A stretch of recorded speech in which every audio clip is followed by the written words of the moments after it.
मुझे एक बात अभी तक समझ में नहीं आई। औरतों से ही औरतों को जलन क्यों होती है, मर्दों को नहीं होती है? जबकि औरत के बगैर तो दुनिया ही नहीं है।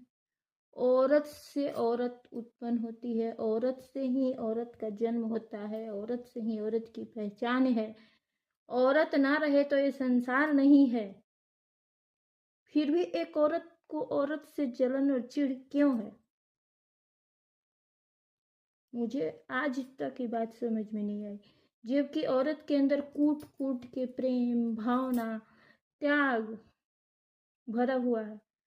सारी लड़की जो है सो एक माँ का रूप है, दुर्गा का रूप है, सरस्वती, लक्ष्मी देवी का रूप है। यहाँ तक कि हमारे देश में नदिया को भी माँ बोला जाता है। गंगा मैया, सरयू मैया, जमुना मैया।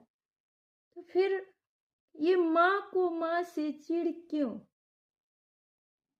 माँ ना रहे तो ये संसार ना रहे।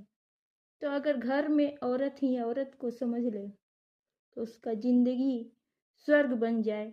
और किसी के घर में महाभारत ना हो और किसी के घर में युद्ध ना हो।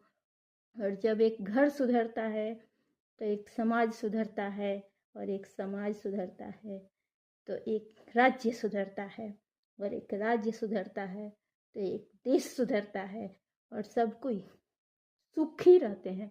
उसी को राम राज कहा जाता है। तो औरत के ही ज़्यादा से ज़्यादा 70% औरतों के हाथ में है कि वो घर को और औरत को औरत ही समझ जाए और घर को समझ जाए। और ज़्यादा समझने की ज़रूरत नहीं है।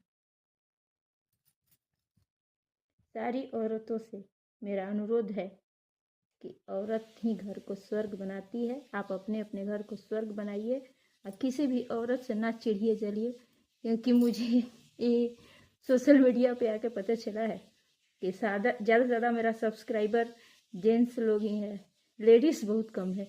इस बात का मुझे बहुत दुख है, क्योंकि मैं औरतों का ही भला सोचती हूँ और सारी औरतों को एक नज़र से ही देखती हूँ।